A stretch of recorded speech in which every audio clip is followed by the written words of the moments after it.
Welcome back to the episode of Unranked Podcast. Coming to y'all today, a couple weeks out, literally from the NFL draft, right down to the hour. What we're going to do today is really just kind of dive into some of the players that we'd like to see, our Detroit Lions potentially grab. Go through about 4 or 5 guys each. Talk through their experience, what their production looked like in college and such. I'll kick it over to you, E. Just want to see who you think you'd like the Lions to go after in this draft in a couple weeks. Yeah, draft is right around the corner, and I guess the biggest question on the clock is what the hell are the Lions going to do? Yeah, Big question mark. You hang around Detroit Lion Twitter, you hang around, read different articles and such. Everything from trading up into the teens to go and get somebody you like to trading yeah, back, and trying to get a pick or two more in this draft. So, a wide range of possibilities, but I think there's a couple players that regardless, or I think if we stand put at the 29th pick, assuming that these players are future stars in the NFL, guys that I think we would love to have on our squad. And this is a guy I feel like one of the players, he's clearly been playing snaps since his freshman year of football, and that's a guy that is practically a household name in college football, and that's Kool-Aid McCaffrey from Alabama, just a stud. Been playing 3 years there. We've seen him in national championships, seen him in Rose Bowls, big time hmm, SEC matchups. We know all the receivers he's guarded throughout the SEC in the last 3 years. All the NFL players he's guarded in practice day in and day out. Players like JMO. And I yeah, just look at it, and he's a guy that would fit right in. I don't think, I know we've signed a couple corners, uh, traded for one, so I do think we got a little bit of depth in there. But also, I think this is just another guy. A lot of those guys, if I remember correctly, are on 1 year deals, kind of like hmm, back half of their contract. So I think this would be one way to get a guy we know is ours. We drafted him, bring him in, yep, and let him ride it out for those 4 years, regardless of what we do with whoever whatever that cornerback room looks like.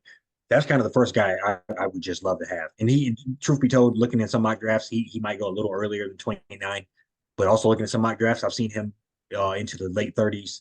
So hmm, that's a guy, not a doubt in my mind that he's a future 10-year NFL starter, gets the job done. Future 1B or 1A, 1B cornerback type. So that's kind of my first guy there. okay, yeah. No, I'm. We got Brian Branch. We obviously saw him. Came from Bama. We know what that players, secondary players, corners, safeties, what they bring to the table. A lot of these guys end up being starters from day one, and we watched Brian Branch do it this year himself. So I'm always before us grabbing a DB from Bama or anybody on defense from Bama. The guy I'm going with to kick things off is Darius Robinson. Defensive. He's a defensive lineman, but he's played inside and he's played outside. And I just feel like that is probably those types of players that somebody we can definitely use in Detroit is because we had a lot of trouble getting push, Mm-hmm. last year.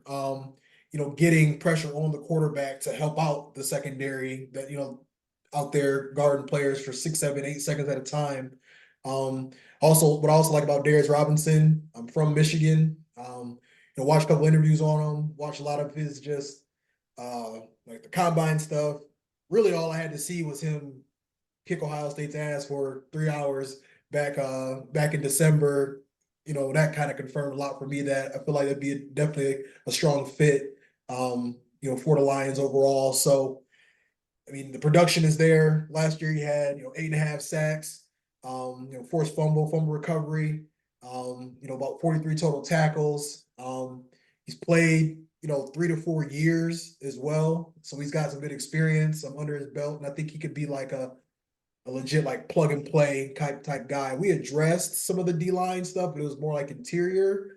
We got like some depth ads. If we got obviously James Houston, and then we got the guy Davenport. from the Vikings, but I think this is another piece we can, throw in there in the rotation and just help Hutch on the other side, getting a more consistent push for the defense. You know, I would not be mad at that at all. I do know that guy. You brought him up, shoot down, pulled his highlight tape up, explosive. Like I said, kind of the Swiss Army knife. You see him bounce around within the interior, Mm-hmm. then line up out the edge. That's definitely. I think I said this a few weeks ago, but just leaning into what we already have. We have a special player in Hutch. Just signed Reader. I mean, that D line is already looking different. You add another explosive type player on there, with even like our third and fourth guys, just guys that were good rotational players like um, James Houston or Houston. I mean, Yeah. just nothing wrong with him, but if he can get knocked down, let's say, if he can be a little less snaps and be that much more explosive when he's out there, that's only going to help everything. So I agree. Right. Lean into Yeah. that. I've always looked at like, and I'm Justin Houston, not James Houston, but I definitely said James Houston a couple times, but he was more of like a situational kind of player. He first kind of came onto the scene, like kind of like a third down, like Mhm. weapon. Like I don't know if, obviously I'm sure he's, they're playing on a bigger role for him, but you just said, hit it on the head. Like if we can have Houston playing like 35, 40 snaps, like a high level, but able to kind of work in like Darius Robinson, some of these other guys, kind of keeping everybody fresh. Like Houston, man, when he was working with some limited snaps his rookie year and had like eight, Going to 9, 10 town. sacks in like Yep. 6, 7 weeks. So that was something I kind of thought about as well, just kind of getting a little more depth in there, getting, player to play inside and outside. Yeah, just to adapt to, a lot of what we see from these offenses in the NFL nowadays. No, and I agree with that. And then just kind of sliding to my next player here on the Yeah, opposite side of that. That though, I mean, good O line, good D line is what every playoff team is built on. And hmm we've obviously had one of the better O lines in the last handful of years. Few players are getting up there in age. A few players getting banged up. We lost Jonas Jackson. So I think going ahead and picking up another player in a guy that I've seen a lot of hype about. His highlight tape for old lineman, whatever is real, I should say, is he's a nasty player. He's real physical, driving people down to the ground. Just a nasty interior lineman. That is Zach Frazier from West hmm Virginia. Love to just go ahead and lock that player up. You think about what we already have invested in with the running backs. Um, Montgomery. Well, I forget exactly what we're paying him, but uh, a good 15 amount of money million, 6 million there. a year. Yeah. Went unconventional, drafted another guy with what 12th, 14th pick. So I just we've already invested in that. They're both great backs in their own right. So keeping that going would be dependent on the O line. So I think you just got to invest in that. And I would not be mad at that 29th pick, but I definitely between the 29th and that our first three picks, we have to go ahead and pick up a O lineman. I think For for sure. the sake of the squad here. I agree. I agree. Yeah, I'll jump into my next guy. I'm actually going corner. So I'm going with Ennis Rakestraw Jr. from Missouri. Um, I'd say really with him, I mean, I feel like watched Missouri quite a bit this year, and like you kind of said about Kool-Aid, McKinstry, with him, he's seen a lot of, SEC talent, 4-year starter, um, been through the fire really. We know what Mhm. kind of talent that comes from the SEC overall. So I just feel like this is, especially with losing Sutton, um, won't ramble on too much, but kind of what you were saying, right? Just I know we got guys we signed in free agency. We traded for Carlton Davis, probably cornerback one, guaranteed right there. But nice to have a rookie, on like a 4 or 5 year like rookie type contract. That we can groom. I feel like he's just a strong Dan Campbell type guy, type fit, just from what we're looking for overall. So I think, just like you said, definitely an old lineman in the first 3 rounds. I think we definitely need to also, address corner, whatever that looks like too in those first 3 rounds as well. Right. Yeah, and obviously the big elephant in the room would be Sutton, and that just kind of destroyed what ecosystem we had going in a corner room because it was looking pretty solid before, prior to all that happening. So it's it that kind of became a much more pressing issue. Yeah. And I think that would have happened free agency, or like we didn't know until after free agency ended, I think. So it wasn't something we could address during free agency because we weren't sure what was happening. Right. But no, so I agree with you on that. Corner, O line, interior O lineman, or I guess O line period. And D line. D line, I think is our top three things here. And from there, I don't have another player that's at 29, but I'm going to just like more players that I think with one of those third, fourth, fifth round picks, guys that I think will be there that we can, I don't want to necessarily call them sleepers, but just guys that I feel very confident in. I'm gonna rattle off two right off back. Both Michigan guys. That's McGregor and Sanders Steele. I McGregor, he had flashes of greatness, but when you consider, I mean, since he's been there, Hutch, Ajabo, Been waiting his turn.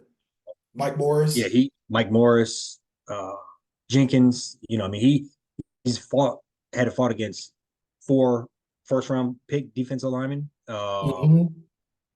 Not to consider who else is, other guys that are, interior D linemen that got drafted that just stole, Mozzie Smith type players that just take a snaps away from other people. So, we've seen a glimpse of what he really could be. And whenever he was out there, he was making noise. He was disrupting things in the backfield. And I think I didn't look at his snaps, but I know he played a fraction of what he could have. Like And what he would have game, played. something like Yeah. that. Yep. And what he would have played at, any other Big Ten school, you could probably double his snaps, double his stats. So I think he's a guy that, and then Sanders Steele, just the do it all guy. He was solid slot receiver 5 years ago, and then he turned into arguably our best defensive player this year. So, yeah, and obviously has wide receiver type hands. He can, when he gets the ball, when the ball's in the air, he can go get it. I can think of 4 or 5 big time interceptions over the last couple of years. I think he had the massive breakup versus Ohio 2 years ago. Just a stud. And I don't care how tall he is. I don't care what his 40 was.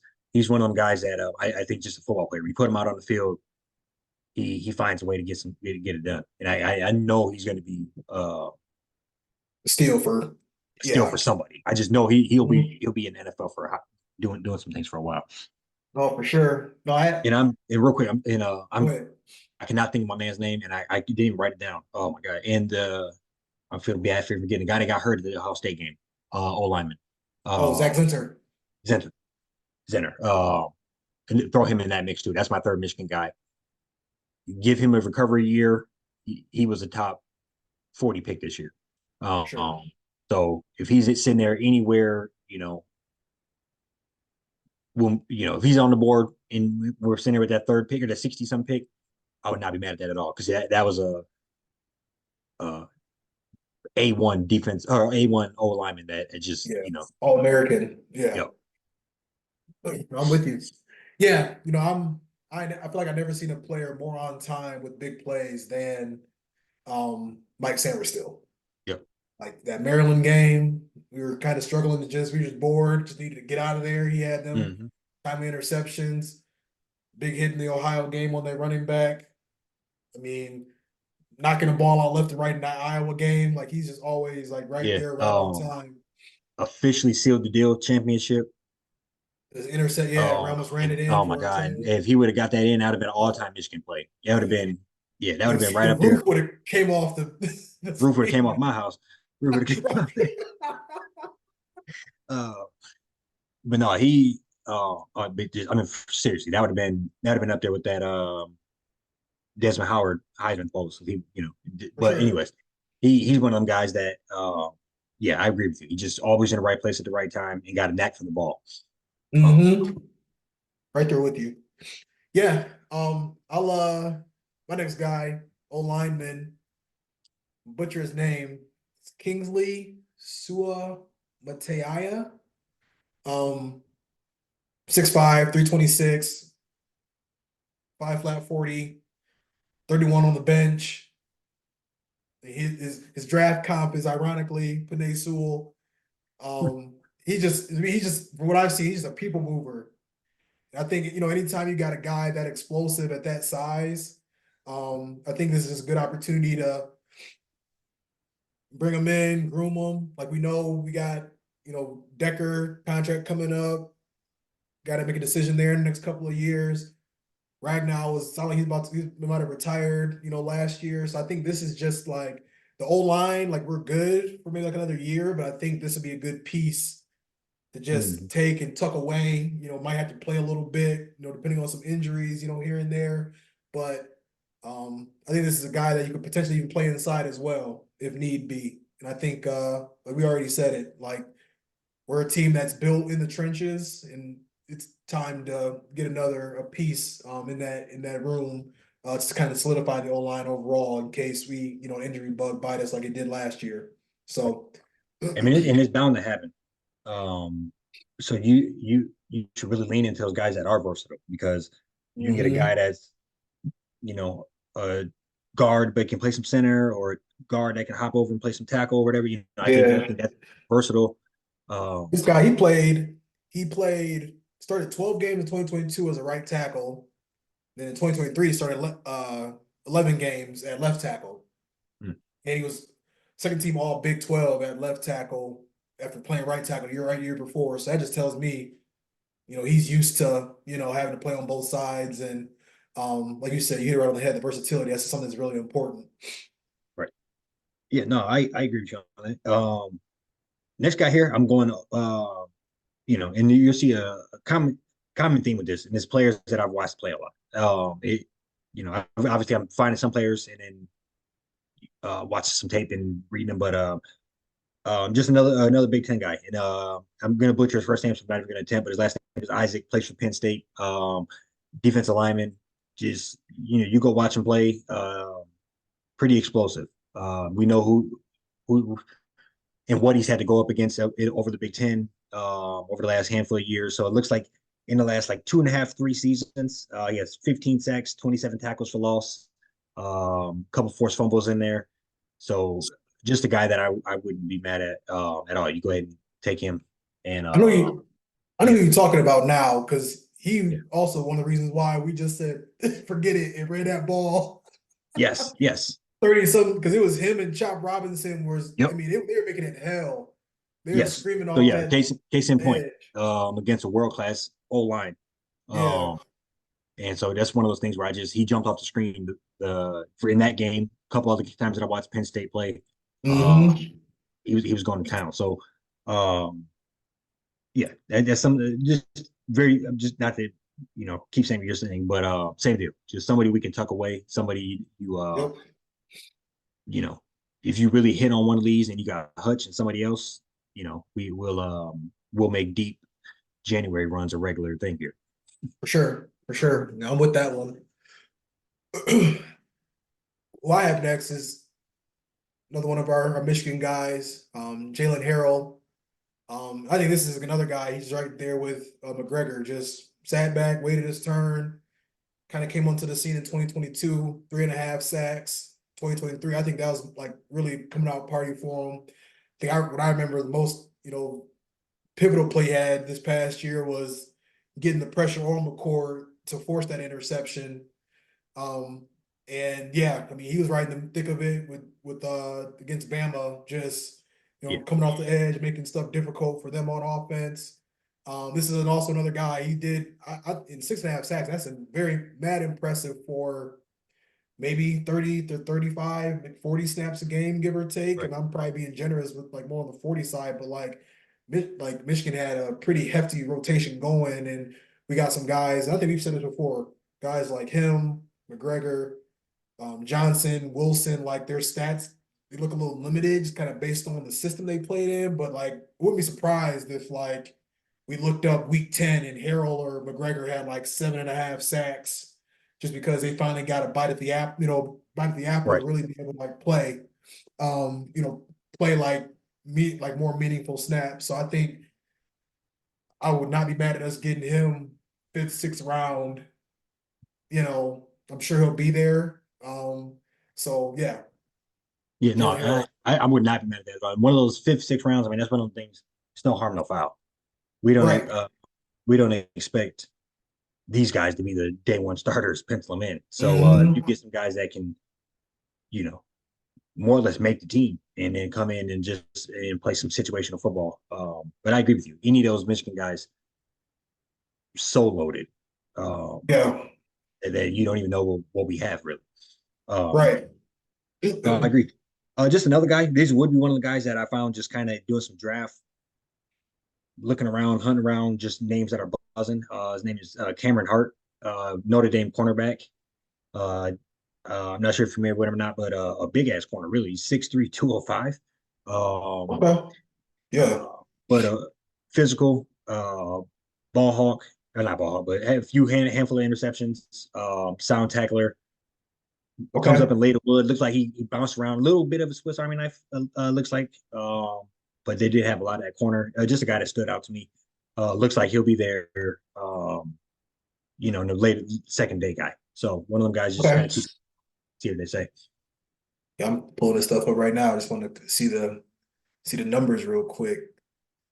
Cause yeah, I mean, you look at, yeah, I feel like these guys these receivers on offense, it's just they're getting fast, bigger, faster, stronger. So it don't hurt to have somebody in there that can bigger receivers, put them on there, play this guy, maybe on like some tight ends here and there. Um, Right. yeah, Yeah, look at no, that. exactly. Yeah, and one of those things where corners is one of those things stats has been leading. Um, you don't really want a corner with 50 tackles. So it's one of those things where, just kind of uh playing right here, but 15, 15 tackles, 6 assists, 3 forced fumbles, fumble recovery, uh 4 pass deflections. So yeah, no, I agree. Yeah, they ran a 4.5, 40-inch vert at 6'3". That's solid. That's real Yeah. solid. I'm going my next guy, Malachi Corley, wide receiver from Western Kentucky. Um, this is a guy like before we hopped on here, I think there is a need at receiver. I just don't think the need is first, second, third round. I think this is a guy fourth, fifth. Um, I'm looking at his numbers right now. Last year, 80 catches, 984, 11 touchdowns. Year before that, 101 catches, 1,200 yards, 11 touchdowns. And I was able to see like his production against just like Power Five alone. In his career was like 40 catches for like 500, 600 yards, like six, seven That's touchdowns. So he's showing, they probably play. I think they played Ohio. They're probably playing a solid, yeah, school. yeah, yeah. You know, I like that. each of them years. So I think, and this is a guy, I've seen him. Steve Smith gave him the nickname the Yak King. I think this is somebody like you can throw like bubbles, just like screen passes. Maybe kind of use them. I don't want to sound so cliche like half of the NFL media, but kind of like a Debo Samuel, just kind of like a weapon. I feel like they compare Yeah. everybody to Debo Samuel, but like I feel like this is just a guy that can come in, has experience, caught a ton of passes in college. I think legit like a plug and play kind of guy. If he's there fourth, fifth round, I wouldn't mind us grabbing him. Yeah. No, those type of guys I think are interesting because we don't really have a need because it's really the question mark is JMO.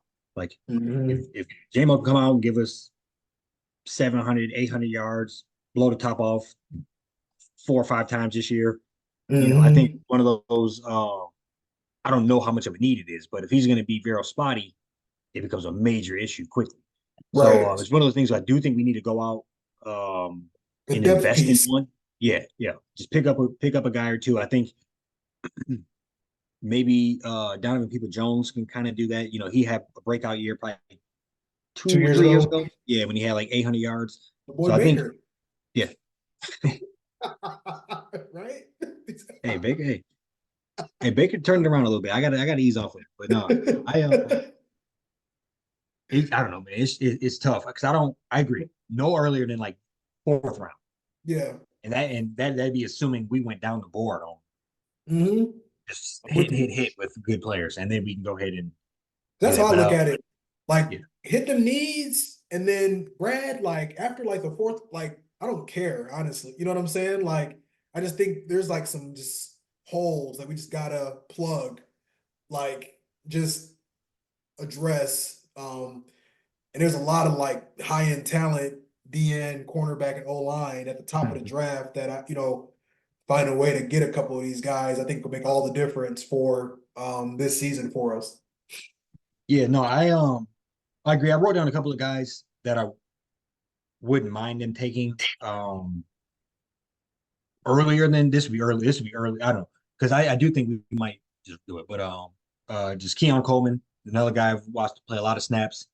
I've seen him as early as call it 40 something and as late in sometime back half of the 60s. Yeah. So, that's a guy that's if he's sitting there at 61 when I think we pick and Hey, we'll be we're gonna mad do at it him. anyway. Yeah, I wouldn't be that mad. It's one of the guys I think he'll be good Right. ass player for a while. That's got his kind of and then real similar to him as well. But I've been seeing the flying off the charts, but that's Xavier Worthy. Yeah. I literally in this week alone, I've seen a Him draft and that had Jameis him. race to the end zone. Yeah,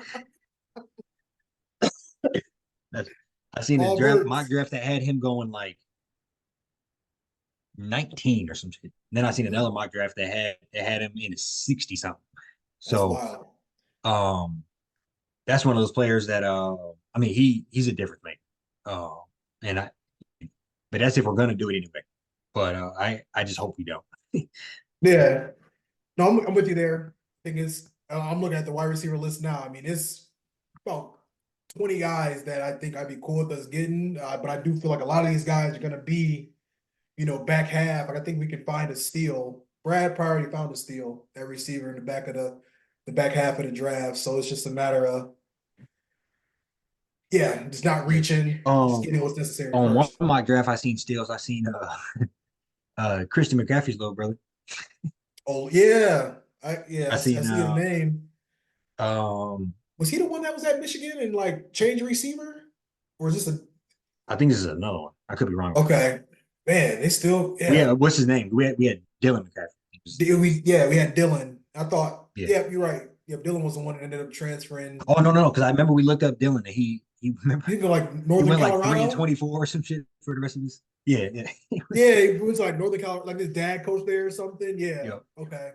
But yeah, no, I mean Roman Wilson um is a guy that I think is another kind of question mark just due to the offense. You can kind of say that a lot about JJ, in another system, what would he have did, but Right. it's interesting. I mean, I'm just being blatantly honest because I know him so well. He's, a little bit of a pretty boy. Definitely a few times where he should have lowered his shoulder when he got a first down, when he ducked out of bounds, little things like that. But I do think he's one of them slippery type players. And I Yeah. think another guy just them little tiny slot receivers, he could find a way to just get in them little, Hmm. I don't know what you call them, openings in the zone and kind of just Yeah. that'd be Find his them. Yeah, yeah, his claim to fame. Yeah. for sure. I'm with you. Yeah, and I think there's a lot of options out there. We already said it twice. Just hope that I mean they're gonna we don't know what he gonna do. That's just what's so funny about this. But like there's a lot of talent out there. I think we can get one or two of these guys in those first like 60 picks or so. That'll do numbers for us for years to come in a quest of getting to the Super Bowl next year. Yeah. As long as we're not sitting there and we hear in the Detroit Lions with 11th pick trade for Malik Neighbor.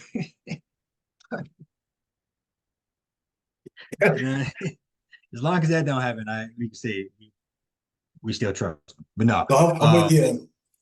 yeah, no, I'm ready for it though. Next week, I know 1 week from Thursday, Hmm. 1 week from tomorrow. Uh, Yeah, so it should be a good time. Always entertaining. And we didn't get into it, but I mean, buzz is JJ might be moving on up Top the five charts. pick. Yeah, Yeah, he so, from what it sounded like he over there with Jaden Daniels and all the other quarterbacks that in Washington, they like all over there meeting together. So I mean, yeah. And I could be think all he got smoke and that good mirrors. thing. And we don't have to rehash the whole thing, but I think he has a good thing going for him now where he does have that buzz going for him. And the best of both worlds, good teams are talking about trading up to get him. Yep. So So so I think the Vikings might move up to like 4 to go get him. And that's one of those things where it's like, okay, you get best of both worlds. Vikings already a solid squad. Uh, hmm and I get to pay at a fourth overall pick, boom, boom. yeah, And you're not going to New England, or whatever. right. Like yeah, Vikings, Rams, um, maybe even I feel like even like Raiders, like they, solid team around Mhm. them. Like, Devontae Adams, on the outside, solid defense. Like I think those are like the teams where it's like, all right, like I'd be cool if he, I know he'll be set up for success. It's, Commanders, Patriots, Giants that are just so depleted to where, it'd be cool, but he gonna be thrown in the fire. So Yeah, somebody made a great point on a podcast I was watching. They said JJ needs to come in the way that he played, like in yeah, college, yeah. Eased and like in. they Yeah, can't rely on him to be throwing the ball 45 times a game. He got to be in like a a system like the Rams or like the Vikings where play action, all that other type of jazz is hmm going help him out. So yeah. No, it should be interesting. It's gonna be a good time. You got anything else for the people? that's all I got. Be back with y'all next week. Yes, sir. Peace.